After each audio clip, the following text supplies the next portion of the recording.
Welcome to Hacking Your Leadership. I'm Chris. And I'm Lorenzo. And welcome to this week's Thoughtful Thursday.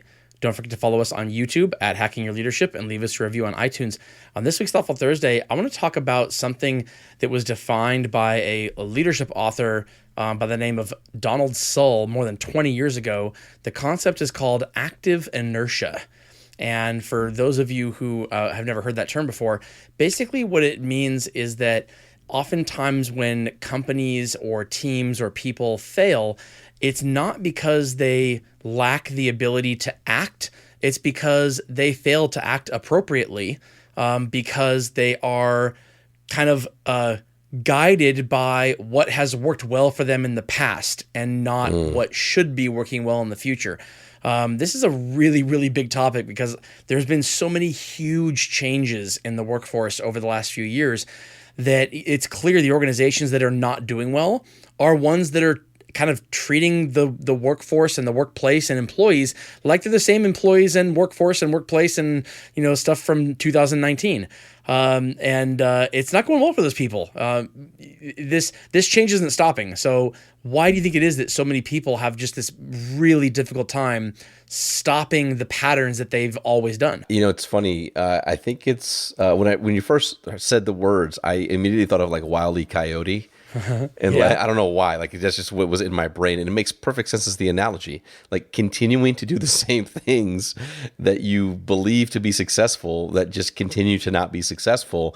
But in the case of leadership, I think it's because there's just been so many decades and so much content over the years of what is leadership? What are the styles of leadership? Who do we think about when we think about leaders and what's their perspective on leadership? And I mean, we've done it on this podcast. We've talked about the most influential leaders over the years and over the decades and what their style was and why it was effective at that point. But, some of it stick around, some of it has moved on.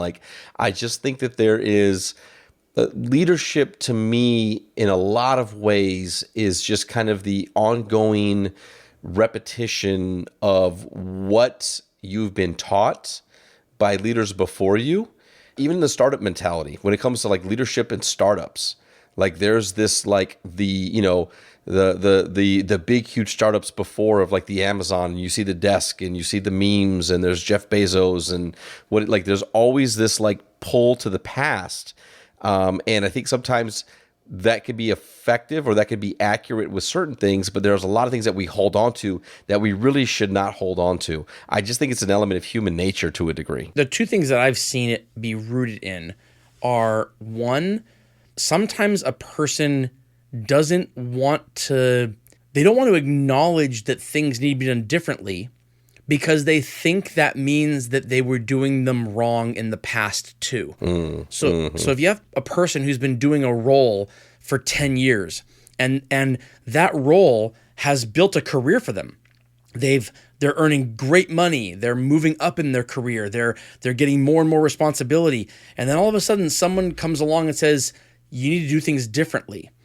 Well, it can be very easy for that person to think, who are you to tell me to do things differently? You're not the one who built this career on doing things exactly the way that I've been doing them. And if you are looking at the changes that have happened, and not just have happened recently, but the workforce is always changing. It's just, usually more slowly to change than it has been over the last few years. But when a person is reluctant to do that, I think they are kind of intrinsically tying in this change to mean they were wrong all along. And it doesn't have to be that way. It could be that a leader was right to do things the way they were doing them 5 years ago, but to continue down that same path would be the wrong way forward. So I don't think they're intrinsically tied together, but a lot of people think they are, and I think that can stop them from acting. The other thing I think people get tied up in too is that they just get tired. They look back on the effort and the toil and the tribulations and the politics and all of the things that they had to navigate 10 years ago to kind of secure their place in doing something. and they just they don't have the heart or the stomach or the kind of resiliency to do it all over again. And so they just are thinking, no, I'm going to do things exactly the way that I've always done them. And maybe that means that over the long term it doesn't work out well, but over the very short term, it's probably going to be okay. And by the time this is an irreparable problem, I'm going to hang it up anyway. I'm out of here. And that obviously does a huge disservice to the people around them and to the people who they lead. And it's unfortunate when I see it happen, but I think that's a legitimate cause of a lot of this. And so what I want to ask you, Lorenzo, is have you ever been in a situation where you found yourself doing something maybe multiple times because that was the way you were taught to do it, and that was the way it was always done, and that's the way that and you would never have gotten any pushback about it to continue doing it that way, but there was something in you that started to say, I don't know if this is the right thing anymore, and you had to kind of navigate those waters and affect that change. So I want to ask you that, but first I want to give it up to word from one of our sponsors. All right, Lorenzo, have you ever been stuck in a kind of a rut where you could have just moved forward knowing it wasn't necessarily the best way, but no one would ever question you on it, but there was something about it that just made you want to say, I think things got to be done differently going forward, and how'd you move through that? Yeah, I immediately think back to a time when I changed organizations, probably 20 years ago, and I was a new employee, and I was kind of brought in, and I was quickly moved into like a kind of key holder type of leadership role. And the way that kind of check-ins were done with the employees, so the verification that they had the training, that they had the know-how that was done was like on a sheet of paper. And it was like you go and you ask these questions, and then you rate them 1, 2, or 3, and it outputs a score.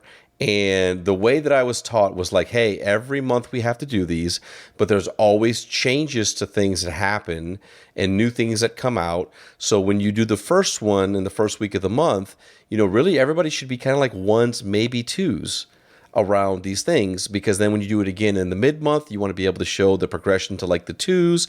And then by the end of the month, you want to show that like everybody should be a 2 or a 3. So they should have retained the knowledge. And that's how I was taught. And then I was like, okay, that, if that's the process, that's the process. I'll kind of follow it.